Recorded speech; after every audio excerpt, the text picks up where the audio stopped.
Have a good and blessed day po sa inyong lahat.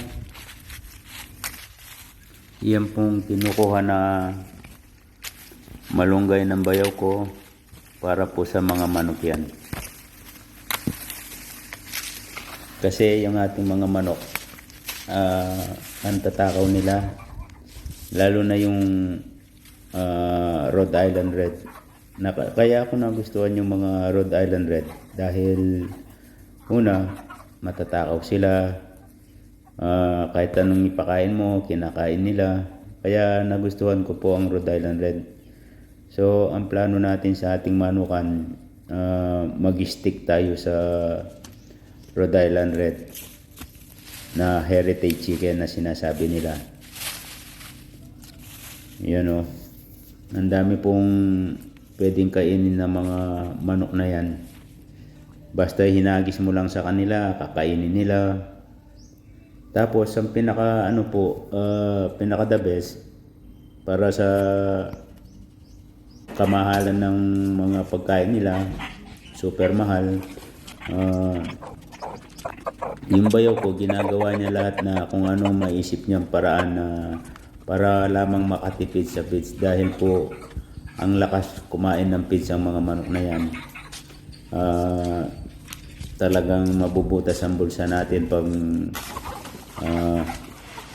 puro feeds na lang ang ipapakain, lalong lalo na mula pagkasisiw hanggang ngayon magsi 7 months na sila sa 29. Siyempre hindi pa po sila nagpo-produce ng ating magiging pakinabang o makabawi sa mga gastusin. Ganun po talaga, kaya mahirap din lalo na pag nag-alaga ka na at least more than 100, talagang kung wala kang pantustos sa kanilang feeds, sa kanilang kinakain, talagang mag-give up ka na hindi mo kayang suportahin. Kaya mahirap man ang mag-business sa pagmamanok, pero tiis lang. Nandiyan kasi ang yun nga, nag-alaga ka ng sisiw, hindi mo pa sila mapapakinabangan hanggang magpalipas ka pa ng 7 buwan bago sila mangitlog. Pero once na nangitlog na po yan, hindi na natin mapipigilan. Dire-diretso po ang pangingitlog nila. Within 2 years silang mangingitlog. So doon pa lang tayo makakabawi pag nangitlog na yung ating mga alaga. Kaya tiis-tiis lang ang bayaw ko. Wala siyang sweldo dyan. Talagang sakripisyo ang ginagawa niya. Hindi siya pwedeng magpabaya kasi siyempre nandyan na yan. Kaya hindi pwedeng pabayaan ng ating mga manok. Kaya ang ginagawa ng bayaw ko, na naman ako sa kanya na minsan nalulungkot ako pag naisip ko na magpipitong buwan na siya na hindi sumasahod. Minsan pag nagkulangan tayo sa budget, minsan nag-aabono pa sa mga feeds na pag hindi ako nakapagpadala ng kaagad ng pera, yun, nag-aabono ng konti-konti sa pagbibili ng feeds. So ang ginagawa niya, talagang wala man na experience, at least iniisip niya na kung anong pwede niyang gawin sa ating mga manok para makatipid lamang ng feeds. Yan ang ginagawa niya.